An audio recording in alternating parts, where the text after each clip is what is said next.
Good evening class. Welcome to Deep classes, जिसमें हम daily शाम 5 बजे हिंदी टीजीटी पीजीटी से रिलेटेड क्वेश्चंस की प्रैक्टिस करते हैं। तो आज की वीडियो लेकर मैं आपके सामने आ गई हूँ। बिना देरी के हम अपना आज का वीडियो स्टार्ट करते हैं, जिसमें हम भक्ति काल से रिलेटेड क्वेश्चंस की प्रैक्टिस करेंगे। लास्ट वीडियो में भी हमने भक्ति काल के क्वेश्चन किए थे और इसमें भी हम भक्ति काल के क्वेश्चंस को देखेंगे। आज का हमारा पहला क्वेश्चन है, हनुमान बाहु किसकी रचना है? सूरदास, तुलसीदास, नाभादास या फिर केशव दास? इसका जो आंसर है वो है ऑप्शन नंबर बी, तुलसीदास। हम हनुमान बाहु तुलसीदास की रचना है। इसके साथ ही हम इसके चारों ऑप्शंस को डिस्कस करते हैं। अगर हम सूरदास की रचनाओं की बात करें तो इसमें आ जाएगा सूरसागर, सूरसारावली,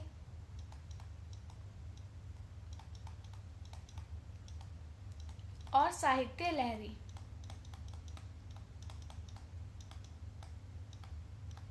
ये सभी रचनाएं सूरदास द्वारा रचित हैं। नेक्स्ट ऑप्शन है हमारा तुलसीदास। तुलसीदास की रचनाओं में एक आपने देखा हनुमान बाहुक, एक है विनय पत्रिका,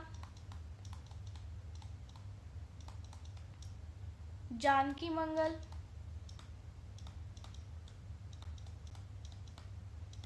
पार्वती मंगल,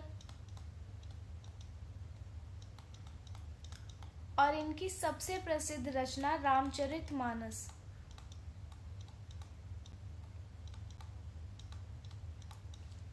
नाभादास की रचना की बात करें तो नाभादास ने जो रचना की उसका नाम है भक्तमाल।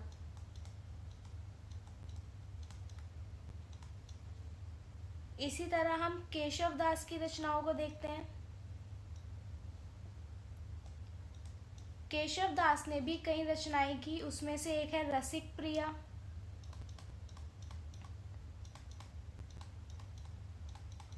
कवि प्रिया, रामचंद्रिका,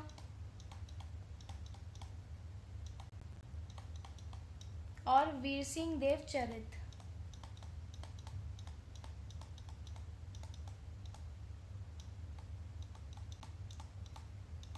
ये सभी रचनाएं जो हैं ये केशव दास द्वारा रचित है। आगे बढ़ते हैं हम अपने नेक्स्ट क्वेश्चन की तरफ। रसखान का मूल नाम क्या था? सैयद इब्राहिम, अब्दुल रहीम खान खाना, रसनिधि या फिर आलम? इसका जो आंसर है वो है option number A, Syed Ibrahim. तो सैयद इब्राहिम को ही रसखान के नाम से भी जाना जाता है।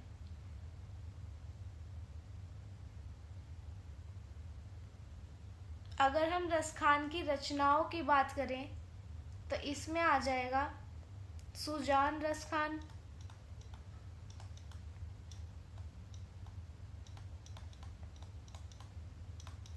प्रेम वाटिका, बाल लीला और अष्टयाम। ये मैंने आपको रचनाएं कल की वीडियो में भी बताई थी। आगे बढ़ते हैं अपने नेक्स्ट क्वेश्चन की तरफ। अष्टछाप की स्थापना किसने की थी? वल्लभाचार्य, विठलनाथ, सूरदास या फिर तुलसीदास? इसका आंसर है option number B, Vitthalnath. Vitthalnath ने अष्टछाप की रचना की थी 1565 ईस्वी में।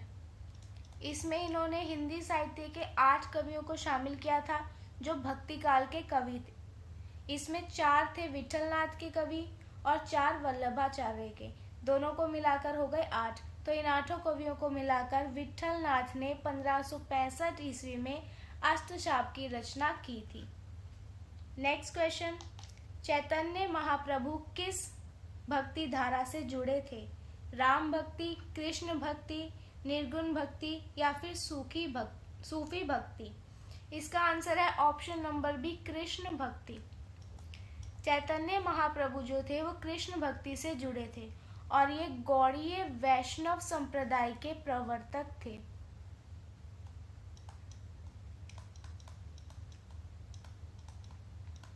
गौड़ीय, वैष्णव संप्रदाय, इसके ये प्रवर्तक थे। कुछ अनुयायी जो है इन्हें कृष्ण का अवतार भी मानते हैं।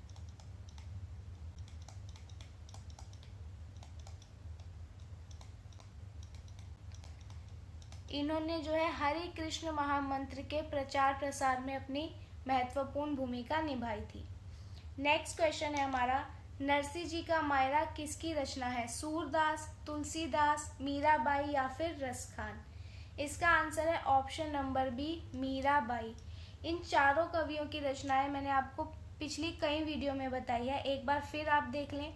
सूरदास की जो रचनाएं हैं वो है सूरसागर, सूर सारावली और साहित्य लहरी। ये मैं आपको बहुत बार बता चुकी हूँ। तुलसीदास की रचनाओं को एक बार देखें, रामचरितमानस, विनय पत्रिका, जानकी मंगल, पार्वती मंगल और हनुमान बाहुक।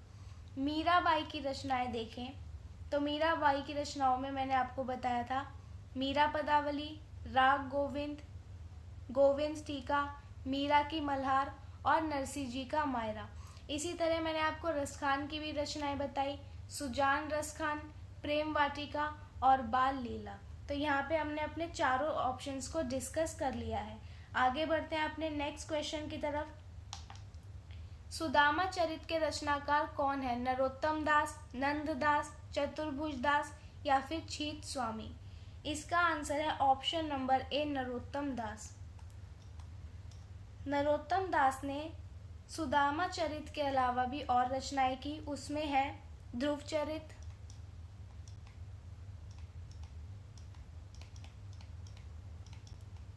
विचारमाला और नाम संकीर्तन।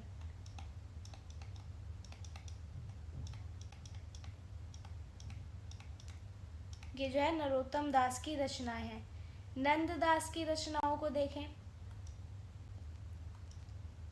यहाँ पे लिख देती हूँ। इनकी बहुत सारी रचनाएं हैं। रास पंचाध्यायी,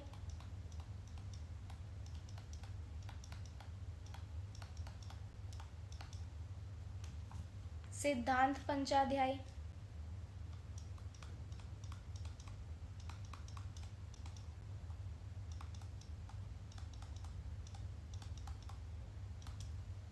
अनेकार्थ मंजरी,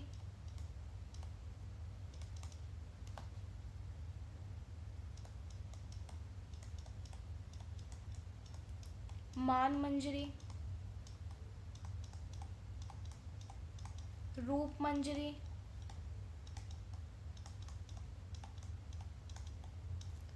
रस मंजरी,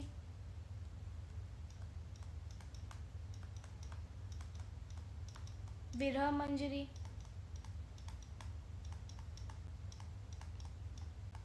भंवर गीत,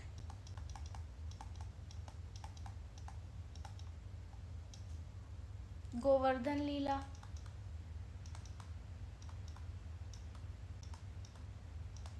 श्याम सगाई,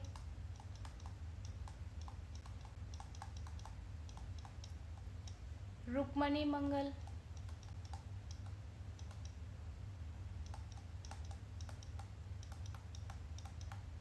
और सुदामा चरित।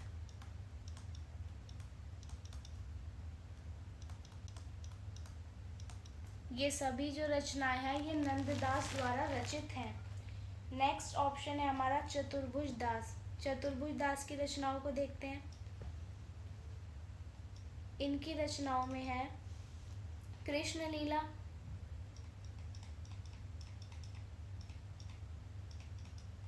और गोवर्धन लीला।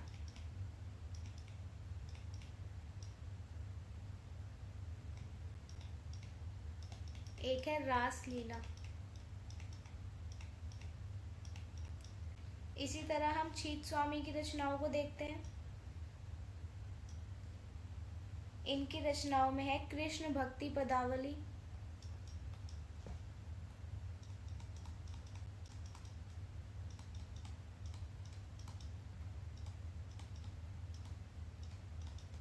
गोपिका गीत,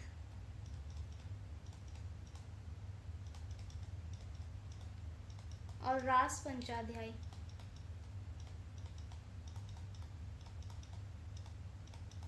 ये सभी जो रचनाएं हैं ये छीत स्वामी की है। नेक्स्ट क्वेश्चन देखते हैं। कबीर की भाषा को क्या कहा जाता है? साहित्यिक ब्रज भाषा, अवधी, सुधक्कड़ी या फिर खड़ी बोली? इसका आंसर है सुधक्कड़ी। कबीर की भाषा को सुधक्कड़ी कहा आचार्य रामचंद्र शुक्ल ने।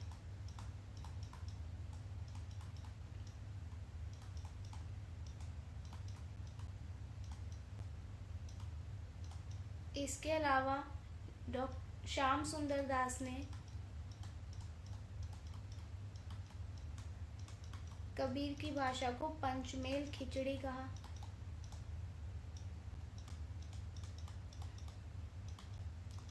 और हजारी प्रसाद द्विवेदी की बात करें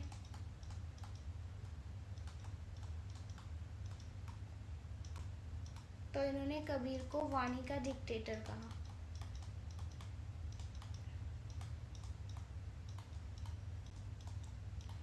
इनकी भाषा को पंचमेल खिचड़ी इसलिए कहा जाता था क्योंकि ये कई भाषाओं में अपनी रचनाएं करते थे। इनकी रचनाओं में हमें जो भाषाएं देखने को मिलती थी उसमें है अवधी, ब्रज भाषा, भोजपुरी, राजस्थानी,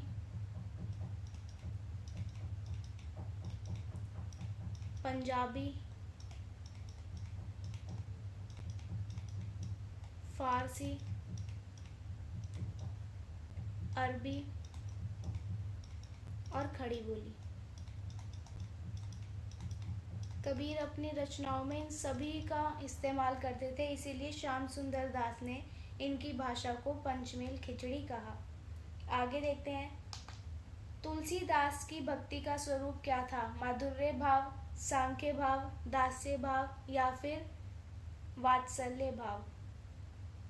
इसका आंसर है ऑप्शन नंबर सी, दास्य भाव। दास्य भाव में ही इन्होंने रामचरितमानस की रचना की। माधुर्य भाव की बात करें तो ये हमें मीरा और रसखान में दिखाई देता है।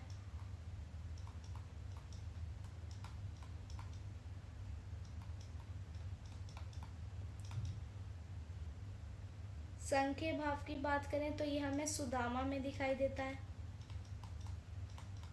और वात्सल्य भाव की बात करें तो ये हमें यशोदा और कौशल्या में दिखाई देता है।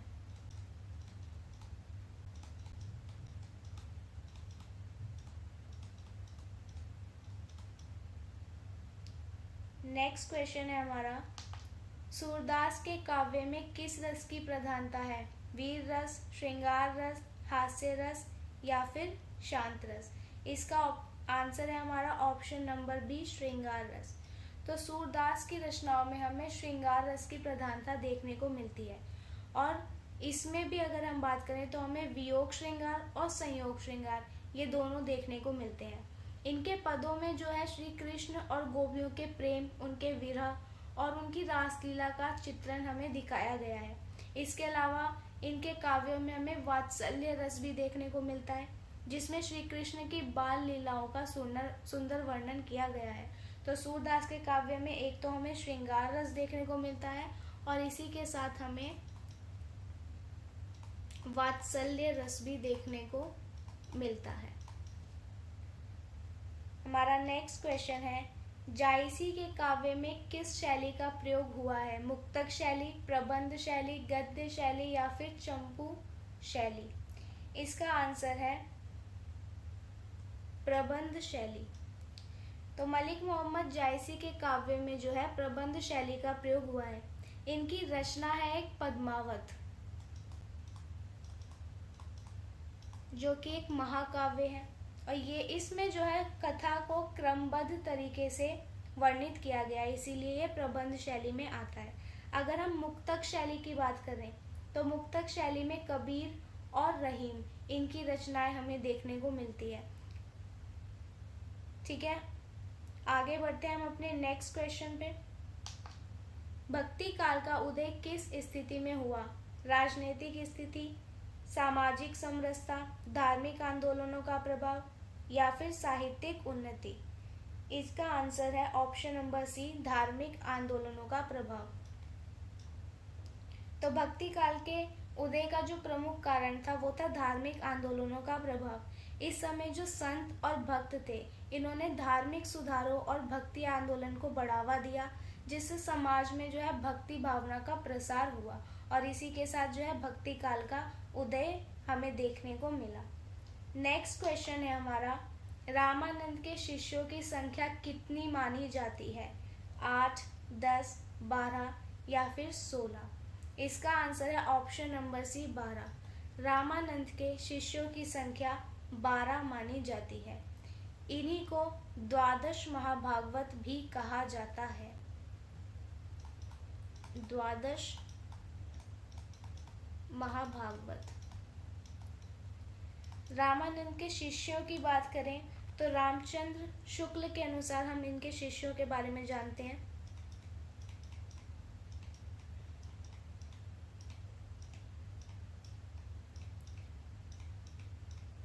रामचंद्र शुक्ल ने जो इनके 12 शिष्य माने उनमें है कबीर दास, रैदास, पीपा, धन्ना, सेन, अनंतानंद, सुखानंद, योगानंद, सुरसुरानंद,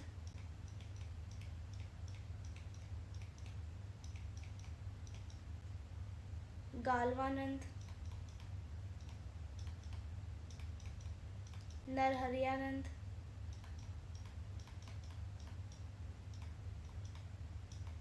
और एक है भावानंद। तो ये सभी 12 जो है रामचंद्र शुक्ल के अनुसार रामानंद के शिष्य माने जाते हैं। आगे बढ़ते हैं, भक्ति काल को हिंदी साहित्य का स्वर्ण युग किसने कहा था? Doctor Ramswaroop Chaturvedi, Lakshmi Narayan Lal, doctor Grierson या फिर राहुल सांकृत्यायन? इसका आंसर है option number C, doctor Grierson. यहाँ पे डॉक्टर की जगह आप जॉर्ज लिख लें। तो जॉर्ज ग्रियर्सन ने भक्ति काल को कहा स्वर्ण काल। और विद्वानों के अनुसार देखते हैं, श्याम सुंदर दास ने भक्ति काल को कहा स्वर्ण युग।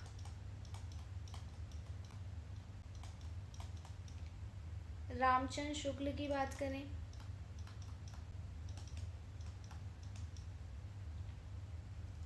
तो इन्हीं ने ही इस काल को भक्ति काल नाम दिया।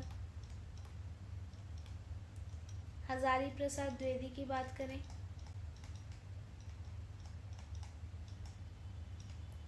तो इन्होंने भक्ति काल को लोक जागरण कहा।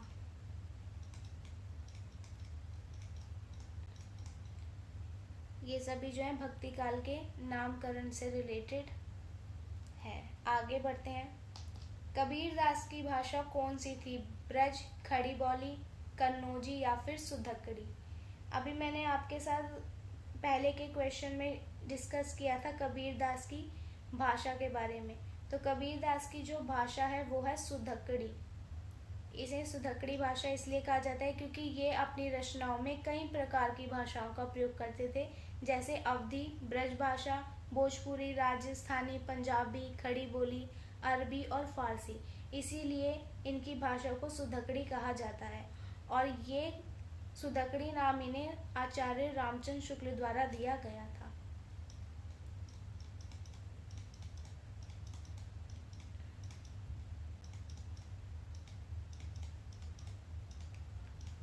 नेक्स्ट क्वेश्चन है हमारा, हनुमत चरित के रचयिता कौन है? तुलसीदास, केशवदास, भक्तमाल या फिर इनमें से कोई नहीं?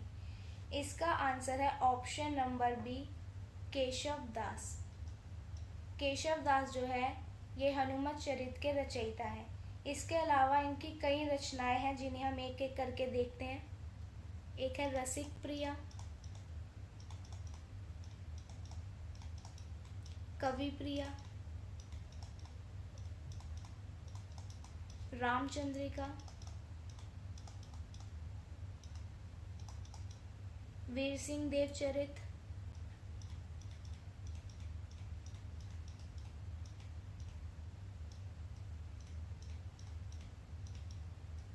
रतन बावनी,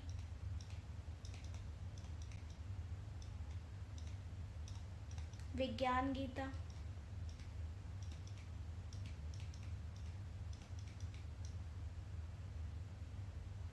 छंदमाला। ये सभी रचनाएं जो है वो केशव दास द्वारा रचित है। तुलसीदास की रचनाएं भी मैं आपको बहुत बार बता चुकी हूँ, और भक्तमाल जो है ये नाभा दास द्वारा रचित है। आगे देखते हैं हमारा नेक्स्ट क्वेश्चन। 84 वैष्णव की वार्ता किस संप्रदाय से संबंधित है? नाथ संप्रदाय, वल्लभ संप्रदाय, सिख संप्रदाय या फिर रामानंदी संप्रदाय? तो ये जो 84 वैष्णव की वार्ता है ये ब्रज भाषा का ग्रंथ है। इससे अगर हम भाषा की बात करें तो है ब्रज भाषा।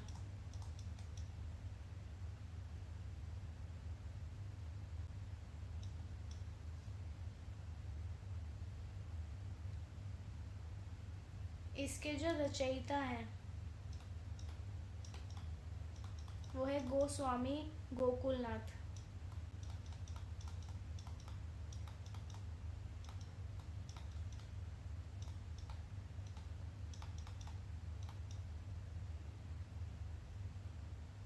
इसमें गोकुलनाथ ने जो है महाप्रभु वल्लभाचार्य के जो पुष्टि संप्रदाय के 84 शिष्य थे उनकी कथाओं को संकलित किया है। इनके 84 शिष्यों की कथाओं को इसमें संकलित किया गया है। और ये जो 84 वैष्णव की वार्ता है ये वल्लभ संप्रदाय से संबंधित है। ठीक है। इसी की तरह जो एक और ग्रंथ है वो है 252 वैष्णव की वार्ता। इसमें 252 वैष्णवों की कथाओं को संकलित किया गया है। और एक है अष्ट सखान की वार्ता। इसमें जो है पुष्टि संप्रदाय के जो 8 प्रमुख संत हैं उनकी वार्ताओं का संकलन इसमें किया गया है। नेक्स्ट क्वेश्चन है हमारा, भक्ति काल का प्रमुख दर्शन क्या था? ज्ञान, प्रेम, योग या फिर भक्ति? इसका आंसर है ऑप्शन नंबर डी, भक्ति। भक्ति काल का प्रमुख दर्शन भक्ति था। इस काल में ईश्वर के प्रति जो पूर्ण समर्पण, प्रेम और श्रद्धा, इन सबको ही सबसे ऊपर माना जाता था। और भक्तों ने जो है ज्ञान, योग और अन्य मार्गों की अपेक्षा भक्ति मार्ग को अधिक प्रभावी और सरल बताया था। इसीलिए भक्ति काल का जो प्रमुख दर्शन है वो भक्ति माना जाता है। हमारा आज का नेक्स्ट क्वेश्चन है, रत्न खान के रचयिता कौन है? रस खान, नंददास, मलूक दास या फिर सुंदर दास? इसके आंसर की बात करें तो है ऑप्शन नंबर ए, रस खान। रत्न खान जो है रस खान द्वारा रचित है। इसके अलावा भी रस खान की कई रचनाएं हैं जिसमें है सुजान, प्रेम वाटिका,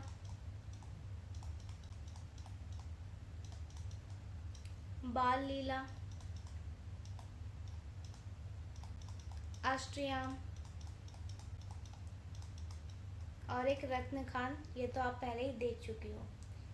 नंददास की रचनाएं ये भी मैंने आपको आज ही की वीडियो में बताई है। मैं एक बार बोल देती हूँ, आप नोट कर लें। रास पंचाध्यायी, सिद्धांत पंचाध्यायी, अनेकार्थ मंजरी, मान मंजरी, रूप मंजरी, रस मंजरी, विरह मंजरी, भंवर गीत, गोवर्धन लीला, श्याम सगाई, रुक्मिणी मंगल और सुदामा चरित, ये सभी जो रचनाएं हैं ये नंददास की रचनाएं थी। अब मैं आपको मलूक दास की रचनाएं बताती हूँ, ये आप नोट करें। मलूक दास की रचनाओं में है ज्ञान बोध।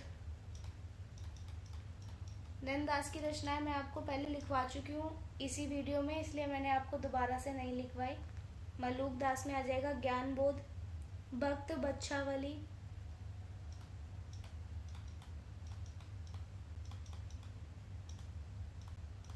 भक्ति विवेक,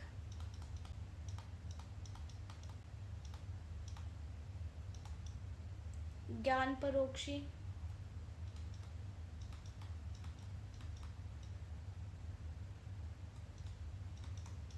बारह खड़ी,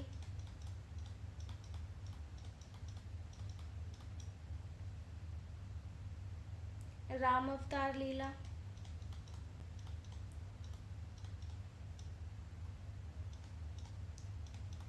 ब्रज लीला, ध्रुव चरित,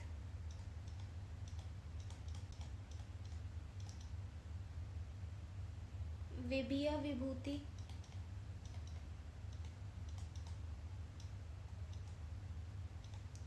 और एक है सुख सागर। ये सभी रचनाएं जो हैं ये मलूक दास द्वारा रचित है। अब हम सुंदर दास की रचनाओं को देखते हैं। सुंदर दास की रचनाओं में है ज्ञान समुच्चय,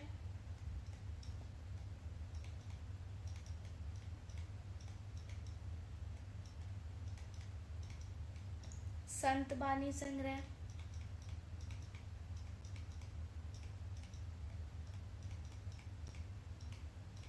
वैराग्य प्रकाश,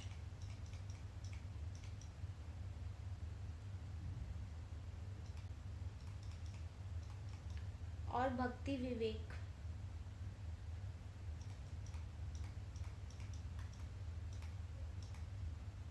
ये सभी रत्न खान की रचनाएं हैं।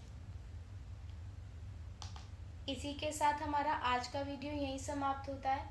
वीडियो पसंद आई हो तो वीडियो को लाइक एंड शेयर ज़रूर करें और हमारे चैनल को सब्सक्राइब करना ना भूलें। मिलते हैं हम अपने नेक्स्ट वीडियो में, तब तक के लिए थैंक यू।